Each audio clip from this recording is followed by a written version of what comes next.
होगा और आपको ये करना है, ठीक है। वीडियो स्टार्ट कर सकते हो, कर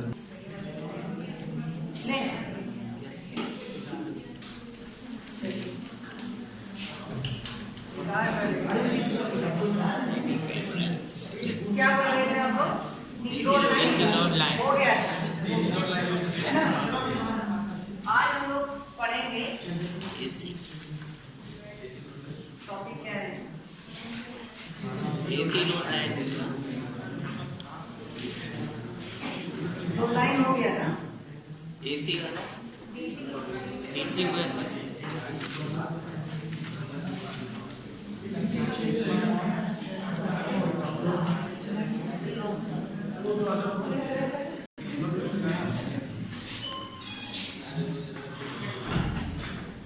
कल मैंने आपको बताया था डीसी लोड लाइन क्या होता है और without any signal the line drawn on the output characteristics of the common emitter mode. The curve plotted between the DC that is collector emitter voltage versus collector current. उसमें जब हम लोग क्या करते थे, विदाउट एनी सिग्नल जब line draw करते थे तो हमारा डीसी लोड लाइन होता था। अब हम लोग कह रहे हैं कि अगर एसी सिग्नल उसमें प्रोवाइड कर दें, है ना, सिग्नल दे दें, इनपुट सिग्नल में एसी दे दें, तो अब आप क्या करोगे? एसी सिग्नल जब देते हो तो क्या होगा? आप कहते हो ना कि AC signal make the more forward bias. ये तो पढ़े थे हम लोग, जब एम्पलीफायर पढ़े थे कॉमन में, तो आप कहते हो कि when the signal is fed to the input, that means the positive half cycle of the input signal is fed to the base emitter, जो बेस आपका इनपुट है, तो क्या होगा? The base emitter junction more forward bias, है ना, more forward bias. जब more forward bias होगा तो आप कहते हो कि कलेक्टर पे आपका जो करंट है, करस्पॉन्डिंग करंट भी क्या हो जाएगा? बढ़ जाएगा, है ना। इस तरीके से आप कहते हो कि सिग्नल अगर हम देते हैं तो अगर पॉजिटिव होगा एक बार मोर फॉरवर्ड बायस करेगा, एक बार सिग्नल को फॉरवर्ड बायस से थोड़ा कम कर देगा, तो दोनों सिग्नल के पॉजिटिव और नेगेटिव जो पीक होते हैं उनके कारण क्या होगा? सिग्नल जो आउटपुट है वो थोड़ा सा हमारा अफेक्टिव हो जाएगा। बताइए इसमें जो आपका एम्पलीफाइड आउटपुट मिल रहा है वो क्या होगा? अफेक्टिव हो जाएगा। इसका मतलब क्या है कि characteristics of the signal, characteristics of the output common emitter mode क्या होगा? चेंज हो जाएगा, थोड़ा सा चेंज होगा। अगर थोड़ा सा चेंज होगा तो हमारा जो लोड लाइन है वो भी थोड़ा शिफ्ट होगा। क्या होगा? शिफ्ट हो जाएगा। बात है समझ में? अब वो कितना शिफ्ट होगा और उसके बाद लोड लाइन शिफ्ट होने पर क्या ऑपरेटिंग पॉइंट आपका शिफ्ट होगा कि नहीं, इस चीज को हमको देखना है। तो हम ऐसा सर्किट ड्रा करेंगे कि अगर लोड लाइन की शिफ्टिंग हो रही है लेकिन ऑपरेटिंग पॉइंट जो है वो कांस्टेंट हो, तो हो सकता है ऐसा? हो सकता है। कैसे होगा? अगर मान लीजिए कैरेक्टरिस्टिक्स है, ये पूरी एक पॉइंट है, जब आप कह रहे हो ये VCE है और ये क्या है? VCC, और ये क्या है? IC max, और IC max means VCC by RC, और ये क्या है? Q पॉइंट है, ऑपरेटिंग पॉइंट। पता है आप क्या करोगे? इस लाइन को थोड़ा सा और बढ़ा देते हैं और हम कहते हैं कि ये इसको इस तरीके से आप एडजस्ट करिए, ये इस तरीके से हो जाए। इसका मतलब क्या होगा कि IC हमारा और बढ़ गया, IC में चेंज आ गया, चेंज इन IC मैक्स हमारा बढ़ करके यहाँ हो गया और जो VCC है वो कट करके कम हो गया, मतलब डिक्रीज कर गया। तो ये आपका VC और ये, तो जो ये लाइन होगी वो AC लोड लाइन होगी। क्या होगी? AC load line. और ये जो लाइन होगी वो हमारा क्या होगा? DC load line. तो DC लोड लाइन क्या है? विदाउट सिग्नल दिए, without signal.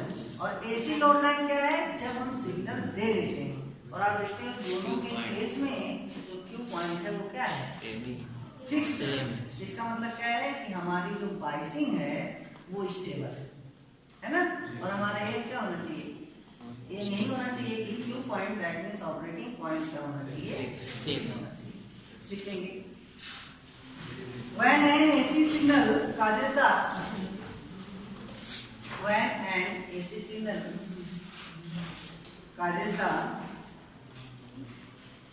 change in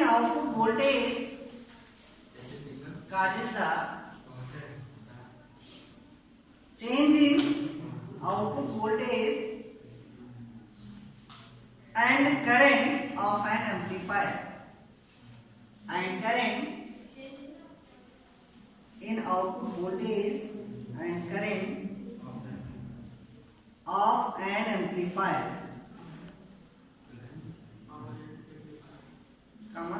the Q point shifts up and down.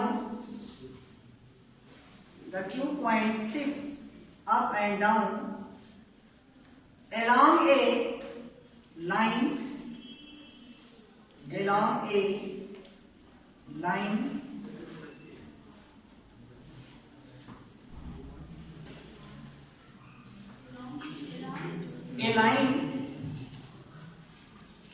This line is known as AC load line. This line is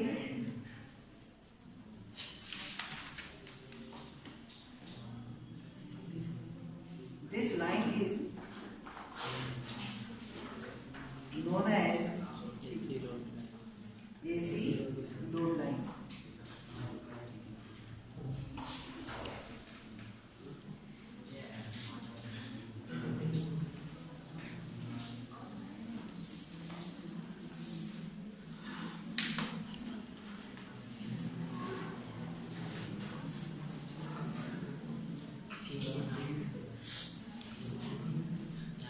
अब उसका एक्सप्रेशन क्या होगा? देखो, जो क्यू पॉइंट होता है इसको हम ड्रा कर लेते हैं इस तरीके से। इस पे नॉर्मल कर लेंगे, नॉर्मल कर लेंगे।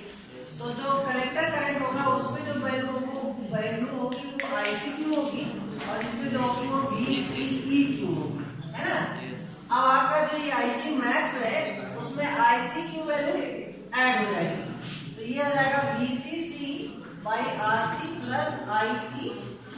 मतलब ये करंट इतना और शिफ्ट हो जाएगा, ज्यादा हो जाएगा। और उसके बाद क्या है, ये आपका जो वैल्यू होगा, ये वैल्यू है ना, ये वैल्यू आपका क्या हो जाएगा? VCE जो कट ऑफ होगा वो VCEQ plus ICQ plus RAC हो जाएगा, RAC। और RAC क्या है? AC क्या है? मतलब अल्टरनेटिंग जो वोल्टेज जब दोगे आप उस समय जो AC रेजिस्टेंस, AC के लिए जो रेजिस्टेंस वर्क करेगा, तो आप लिखेंगे ये जो वैल्यू होगी, ये जो आपका ये वैल्यू होगा वो लिखेंगे VCEQ ये प्लस ICQ इंटू RAC। ये दो पॉइंट बना लीजिए। तो VCE कट ऑफ क्या हो जाएगा आपका? VCEQ plus ICQ RAC। और जो आपका IC मैक्स होगा या IC तो आपका क्या हो जाएगा? VCC by RC plus IC। ये दोनों पॉइंट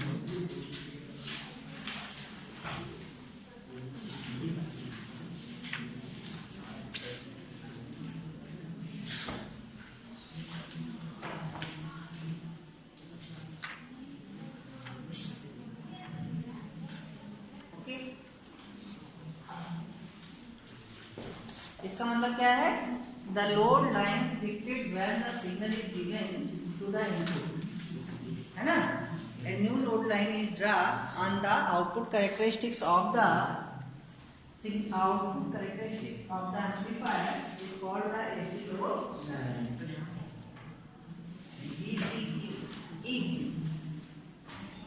DCE मतलब क्या है? कलेक्टर एमिटर वोल्टेज है ना, मैं 2 बार यूज किया।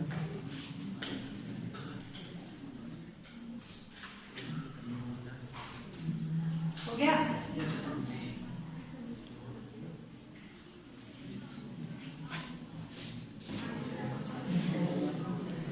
Practical circuit of transistor amplifier. हम लोगों ने वोल्टेज डिवाइडर सर्किट पढ़ लिया है ना, और वोल्टेज डिवाइडर सर्किट जितना बायसिंग सर्किट पढ़े हैं उससे सबसे अच्छा है। अच्छा क्यों है आपको पता है, क्योंकि मोर स्टेबलाइज सर्किट है। और मोर स्टेबलाइज क्यों है ये भी पता है, क्योंकि इसका जो रेंज है, स्टेबिलिटी फैक्टर जो है वो 1 से लेकर के बीटा प्लस 1 तक वर्क करता है। तो इसका मतलब क्या है कि ये सर्किट ऐसा सर्किट है, ये एम्प्लीफिकेशन के लिए परफेक्ट है ना। फिर हम लोग देखते हैं कि अगर इस सर्किट को प्रैक्टिकली अगर हम लोग यूज करते हैं तो कैसा रिस्पॉन्स करता है। तो 2 तरीके की रिस्पॉन्स करेगा। जब सिग्नल नहीं देंगे तब कौन सा सर्किट वर्क करेगा, और जब सिग्नल देने लगेंगे और डीसी को हटा लेंगे तब कौन सा सर्किट वर्क करेगा। इस दोनों कॉन्सेप्ट को हम लोग अलग अलग करके पढ़ेंगे। तो फर्स्ट ऑफ ऑल हम लोग एक सर्किट ड्रा करते हैं जो कि प्रैक्टिकल सर्किट ट्रांजिस्टर एम्पलीफायर। अब वो सर्किट क्या होगा आपको पता है, कौन सा कॉन्फ़िगरेशन ले रहे हैं हम लोग, एनपीएम, और कौन सी बायसिंग लेंगे, कॉमन एमिटर कॉन्फ़िगरेशन होगा, और कौन सी बायसिंग लेंगे, पोटेंशियल डिवाइडर बायसिंग।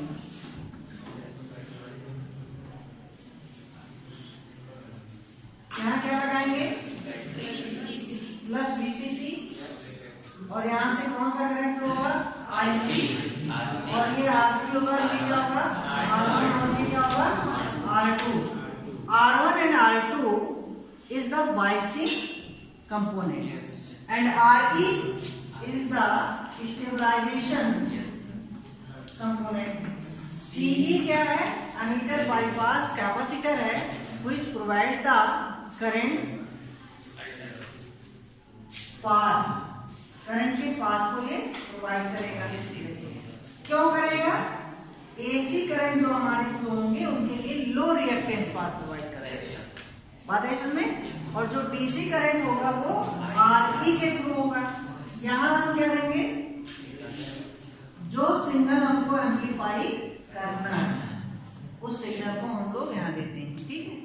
हमको आउटपुट जो लेना है तो कहाँ से लेंगे, यहाँ से लेंगे। कहाँ से, यहाँ से आउटपुट लेना है। और आप जानते हो इसको हम अगर यहाँ ग्राउंड कर देते हैं, ये हमारा क्या हो गया, प्रैक्टिकल सर्किट ट्रांजिस्टर एम्पलीफायर। ये आपका हो गया कौन सा, पोटेंशियल डिवाइडर सर्किट यूज करके हम लोग बना। तो इसका मतलब क्या है, ये जो आपका है वो इनपुट सिग्नल को देगा, है ना।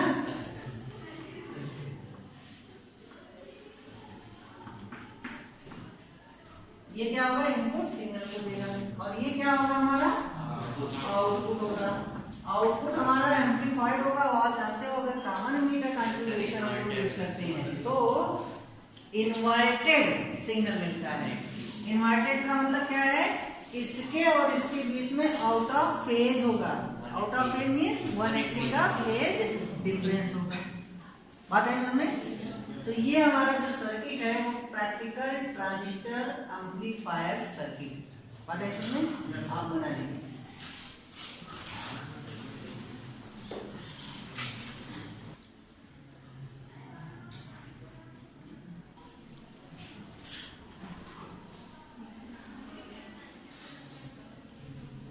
कॉमन एमिटर पे जो आपका कैपेसिटर लगा है इसको एमिटर बाईपास कैपेसिटर बोलते हैं। इसका काम क्या है, इट प्रोवाइड द स्टेबलाइजेशन। और कैसे स्टेबलाइजेशन होता है मैं इसको बायसिंग में बता चुका हूँ, ठीक है।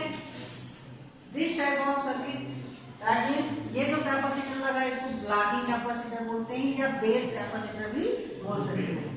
इसका काम क्या है, अगर इसको ना लगाए तो क्या होगा, इसका अगर इसको ना लगाए तो ये जो आपका प्लस वीसीसी दिया जा रहा है ये सिग्नल की तरफ जा सकता है। इसका मतलब क्या है कि एसी सिग्नल्स के लिए लो रिएक्टेंस रिएक्टेंस पाथ प्रोवाइड कराएगा तो सिग्नल यहाँ से आसानी से जाएगा। और डीसी के लिए हाई रिएक्टेंस पाथ होगा, इसलिए डीसी के लिए ये ब्लॉकिंग कैपेसिटर यूज होगा। इसलिए हम लोग इनपुट पे सीबी लगाते हैं। ओके, सीसी क्यों लगाया गया है? इसको हम लोग क्या बोलते हैं, कपलिंग कैपेसिटर भी बोलते हैं, उसके नाम से भी जाना जाता है। और दूसरा आप बोल सकते हो कलेक्टर पे लगाया हो तो कलेक्टर कैपेसिटर है। इसका भी काम वही है कि जो आपका आउटपुट हो वो आसानी से क्या हो जाए, यहाँ इस रास्ते से फ्लो हो जाए। ठीक है, अगर हम लोग इसका दूसरा कोई सर्किट यूज कर रहे हैं, मान लीजिए दूसरा कोई सर्किट मतलब same circuit second stage amplifier अगर बनाने के लिए कर रहे हैं तो उसका इनपुट इसकी तरफ ना आए। बात है समझ में? मतलब उसकी जो बाइसिंग इनपुट है, पोटेंशियल है, वो इस सर्किट में रिवर्स ना आए। कहने का मतलब क्या है, उसके लिए ये क्या करेगा, हाई रिएक्टेंस पाथ प्रोवाइड करेगा। तो हाई रिएक्टेंस पाथ प्रोवाइड करेगा तो वहां से भी सिग्नल नहीं आएगा। इसका मतलब क्या है, जो सेकेंड आप सर्किट यूज करना चाहते हो उसका पोटेंशियल इसको अफेक्ट ना करे, इसलिए हम लोग यहाँ ब्लॉकिंग कैपेसिटर लगा देते हैं। बात है समझ में? बाकी R1 R2 क्या है, कैसा नेटवर्क है, बाइसिंग नेटवर्क है। ये कॉमन एमीटर मोड में लगा हुआ है। ओके, ये लिखना है।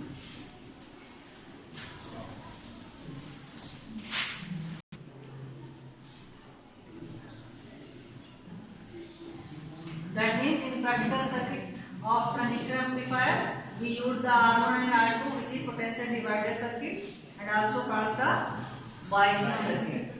And RE provides the stabilization, so it is called the stabilization circuit. Input capacitors provide the low reactance part for the input signal and also blocking for the DC signal, है ना? DC signal को block करने के लिए use किया जाता है और एसी सिग्नल के लो रिएक्टेंस पाथ प्रोवाइड करने के लिए यूज किया जाता है। इसलिए हम लोग इसका नाम क्या करते हैं, नाम इसलिए रखते हैं कि ब्लॉकिंग कैपेसिटर है कि प्लस वीसीसी का पोटेंशियल इधर ना आ जाए, सिग्नल को इंटरैक्ट ना करे, इसलिए हम इसको ब्लॉकिंग कैपेसिटर बोलते हैं। आउटपुट कैपेसिटर या कपलिंग कैपेसिटर बोलते हैं। ये इसलिए बोलते हैं क्योंकि अगर हम सेकेंड स्टेज एम्पलीफायर में यही सर्किट यूज करते हैं या दूसरा कोई सर्किट यूज करते हैं तो उसका बाइसिंग नेटवर्क इसको अफेक्ट ना करे, इसलिए हम लोग कपलिंग कैपेसिटर यूज करते हैं। ये भी ब्लॉकिंग की तरह यूज होता है ना। एमीटर बाईपास सर्किट इसलिए यूज करते हैं कि अगर लो सिग्नल्स मींस एसी सिग्नल अगर इसमें फ्लो हो रहा है तो एसी सिग्नल के लिए आसान रास्ता, that means low reactance path provide कराता है, जिसके कारण क्या होगा, एसी सिग्नल इधर से हो जाएगा और डीसी सिग्नल इधर चला जाएगा और ओवरऑल जो आपका रिएक्टेंस होगा वो ज्यादा नहीं होगा। और जब ज्यादा नहीं होगा, जिसके अक्रॉस वोल्टेज ड्रॉप ज्यादा नहीं होगा, और जब इसके अक्रॉस वोल्टेज ड्रॉप ज्यादा नहीं होगा तो हमारा base emitter properly forward bias बना रहेगा, जिससे हमारा आउटपुट अफेक्टिव नहीं होगा। बात है समझ में? नहीं।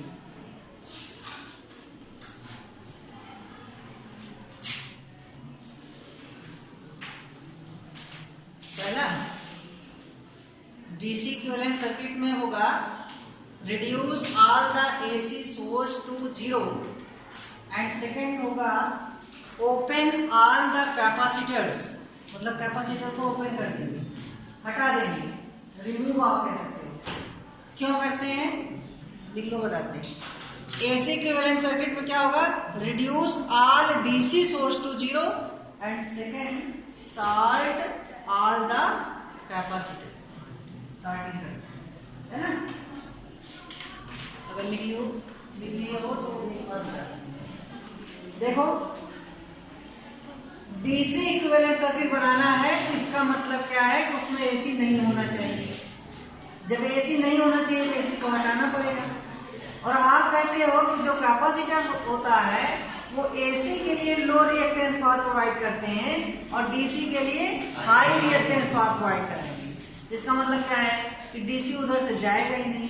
इसका मतलब क्या है कि जहां जहां आपका एसी सोर्स लगा हो उसको क्या कर दें, 0 कर दें, इसका मतलब रिमूव कर दें। जीरो का मतलब क्या है, रिमूव कर देते हैं। तो भाई यहाँ लगा है, इसको हटा दिया, हटाया। और क्या हटाएंगे, जब AC नहीं है तो कैपेसिटर का कोई काम नहीं है, क्योंकि ये इनफाइनाइट रेजिस्टेंस वर्क कर रहा है। तो इनफाइनाइट का मतलब हम क्या करेंगे, ओपन कर देंगे। क्या करेंगे, ओपन कर देंगे।